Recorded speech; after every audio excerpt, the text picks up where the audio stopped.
हाँ, तो जितना भी कुछ देखा थंबनेल में सबका सब सही है। 27 ईयर्स हो चुका है पर जॉब नहीं है। जॉब नहीं है प्लस हेल्थ का अलग ही मार है। पिट्यूटरी ग्लैंड में छोटा सा ट्यूमर हो रखा है 4 मिलीमीटर का।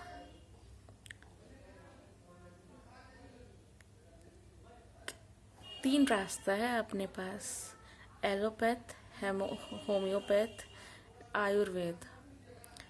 एलोपैथ ऐसा होता है ना जो आपको एक चीज़ ठीक करे ना करे पर उसका साइड इफ़ेक्ट में आपको अदर कोई बीमारी दे ही देता है। ठीक है। होम्योपैथ होता है थोड़ा लेट से क्योर करता है, और आयुर्वेद होता है कि उसमें आपको बहुत ज़्यादा आपके साथ मतलब डिटॉक्सिफिकेशन, टॉक्सिसिटी क्या क्या होता है, टॉक्सिन्स निकाला जाता है एंड ऑल, पंचकर्मा बहुत चीज़ होता है। उसके लिए आपको फिजिकली अवेलेबल होना पड़ेगा वहाँ सेंटर में जाके। तो अकॉर्डिंग टू, और आयुर्वेदा में भी खर्चा बहुत अच्छा आ जाता है पर पर्सन। एंड जो होम्योपैथ है ये फिर अफोर्डेबल होता है, पर ये थोड़ा टाइम लगता है क्योर करने में। बट अगर वो सही दवाई दे देना तो वो भी सही से क्योर हो ही जाता है विदाउट एनी साइड इफ़ेक्ट। तो लेट्स सी, हम लोग होम्योपैथ प्रिफर करना चाह रहे हैं अब, क्योंकि जो डॉक्टर के पास जाना चाह रहे थे वो डॉक्टर अभी आउट ऑफ टाउन है, 30 के बाद आएगी। तो होप सो जल्दी आ जाए कि मेरा भी एमआरआई में जो वो ट्यूमर निकल गया है उस ट्यूमर को श्रिंक करने में जल्दी से ट्रीटमेंट स्टार्ट कर पाए होम्योपैथ यानी दवाई के थ्रू, होम्योपैथ मेडिसिन के थ्रू। ऊपर से यहाँ पे जॉब का लगा पड़ा है कि करे क्या। सिलेबस इतना सारा होता है, इतना सारा है। एक तो सिचुएशंस भगवान मतलब इस तरह का मतलब कर दिया ना मेरे लाइफ में कि हम स्टडीज़ पे फोकस मतलब कर ही नहीं पाए। मतलब हम ये एक्सप्लोर कर ही नहीं पाए कि कॉलेज यानी बीटेक के बाद करना क्या है। क्योंकि बेसिकली ग्रेजुएशन जिस बहुत सारे लोग तो पहले ही सोच लेते हैं उनको क्या करना है, पर हम उनमें से नहीं थे। मेरे को था कि ग्रेजुएशन हो जाएगा फिर हम सोचेंगे, टाइम लेके एक्सप्लोर करेंगे चीज़ों को, क्योंकि हम चीज़ें एक्सप्लोर नहीं किए हुए पहले। क्योंकि जब तक आप एक्सप्लोर नहीं करोगे आपको पता कैसे चलेगा कि आपका इंटरेस्ट क्या चीज़ में है। तो इसीलिए हमने सोचा कि एक्सप्लोर करेंगे ग्रेजुएशन के बाद। 1 साल तो कुछ समझ में आया नहीं, बट उसके बाद फिर सिचुएशंस ऐसा बनता चला गया कि हम इस पर फोकस दे नहीं पाए। ठीक है। और थोड़ा दूसरे सिचुएशंस में इन्वॉल्व हो गया।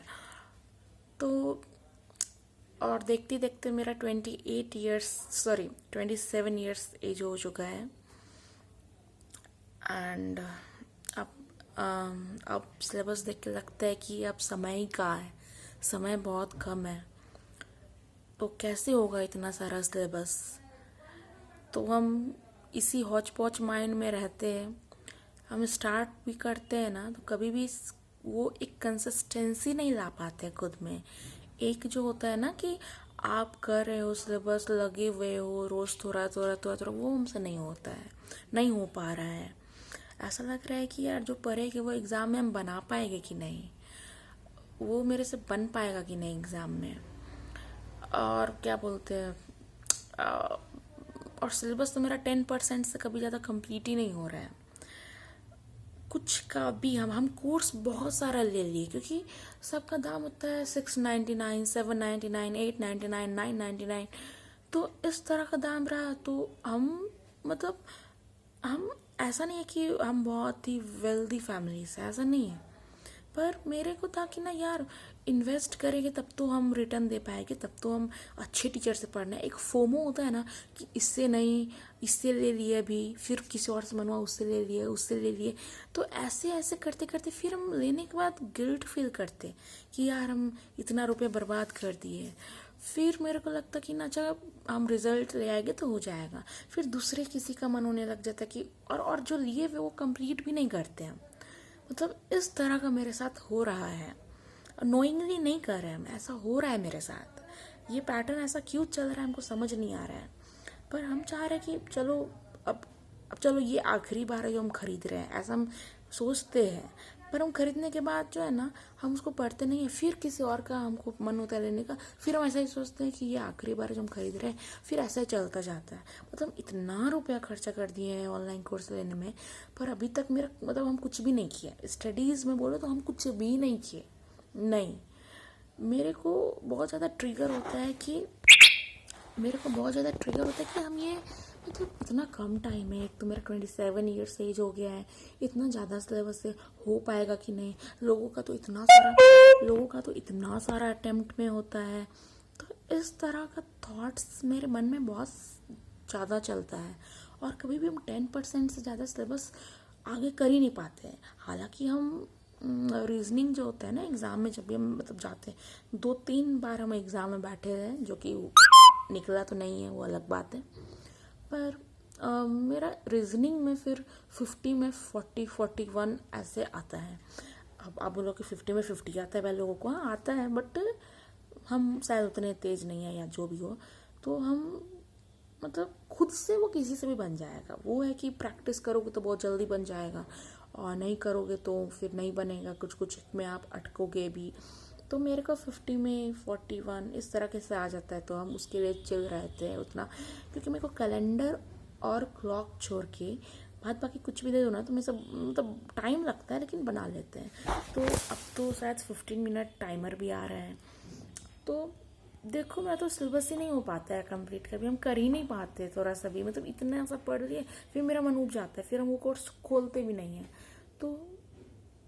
तो सोच रहे हैं कि सब मिल करके अगर हम लोग प्रिपरेशन करते हैं, इन द सेंस कि अगर हम लोग अगर आप कमेंट में अपना अपडेशन देते चलो डेली, और हम भी अपडेशन दे कि आज मेरा इतना हुआ, इतना हुआ, उतना हुआ, पूरा स्टार्टिंग से, तो शायद हो सकता है कि हम लोग एक दूसरे को मोटिवेट रख पाए, आगे बढ़ने में हेल्प कर पाए, सिलेबस कंप्लीट कर पाए। तो हम ऐसा सोच रहे हैं। आप लोग अपना ओपिनियन बताइएगा कमेंट सेक्शन में।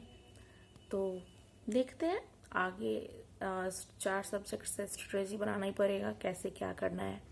तो उसमें थोड़ा टाइम लेगी, एक दिन, ताकि अच्छे से बन जाए और ज़्यादा बर्डन भी ना हो और जल्दी सिलेबस भी कंप्लीट हो।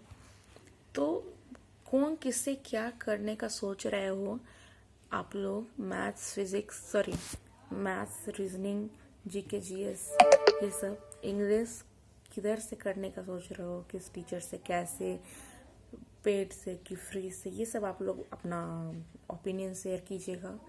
और हम भी देखते हैं नेक्स्ट हम कौन सा मतलब कैसा अपडेशन, मतलब इन द सेंस कि किस तरह का शेड्यूल बनाते हैं। क्योंकि शेड्यूल बनाएंगे तो शायद हेल्प हो, एंड आप लोग होगे आगे अकाउंटेबिलिटी के लिए कि आप लोग भी बूस्ट करो कि आज मेरा इतना हो गया, आज मेरा इतना कंप्लीट हो गया।